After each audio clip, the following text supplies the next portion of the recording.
1947 में भारत को ब्रिटिश हुकूमत से स्वतंत्रता प्राप्त हुई। भारत को आज़ादी मिलने के बाद अब जरूरत थी अपनी पहचान वाली मुद्रा की, जो ब्रिटिश प्रतीकों से हटाकर भारत की संस्कृति और संप्रभुता को दिखाए।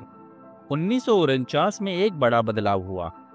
अब देश की मुद्रा का नियंत्रण पूरी तरह से भारतीय प्रशासन के हाथों में आ गया। 1950 में स्वतंत्र भारत का पहला कागज का नोट जारी हुआ। इस पर छपा था अशोक स्तंभ, जो भारत का राष्ट्रीय चिन्ह है। यही वही चिन्ह है जो आज भी हमारे भारत के नोटों पर गर्व से छपा होता है।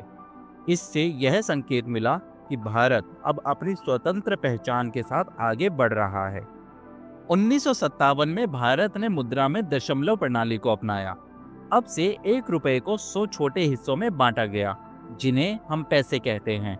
इससे पहले रुपयों को आना, पाई और पैसा जैसे कई हिस्सों में बांटा जाता था, जो थोड़ा जटिल था। लेकिन नई प्रणाली ने मुद्रा को सरल और अंतर्राष्ट्रीय मानकों के अनुरूप बना दिया। जैसे जैसे देश तकनीक में आगे बढ़ा, वैसे ही नोटों की छपाई और सिक्कों की ढलाई भी आधुनिक होती गई। 1980 और 1990 के दशक में नोट छपने में कंप्यूटर और मशीनी तकनीक का इस्तेमाल शुरू हुआ। इससे नोटों की सुरक्षा, डिजाइन और टिकाऊपन में काफी सुधार हुआ।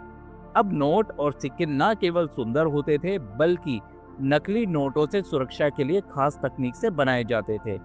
इस तरह स्वतंत्र भारत की मुद्रा अब पूरी तरह से भारत की संप्रभुता, संस्कृति और तकनीकी क्षमता का प्रतीक बन चुकी थी। जहां हम पहले विदेशी प्रतीकों वाले मुद्रा का इस्तेमाल करते थे, वहीं अब हमारे नोटों और सिक्कों पर अशोक स्तंभ, गांधी जी और भारत की धरोहरें चमकने लगी। और फिर 2016 में भारत में मुद्रा का डिजिटल युग शुरू हुआ। ये आज का दौर है, जहां मुद्रा सिर्फ जेब या पर्स तक सीमित नहीं, बल्कि अब वह मोबाइल फोन के अंदर आ गई है।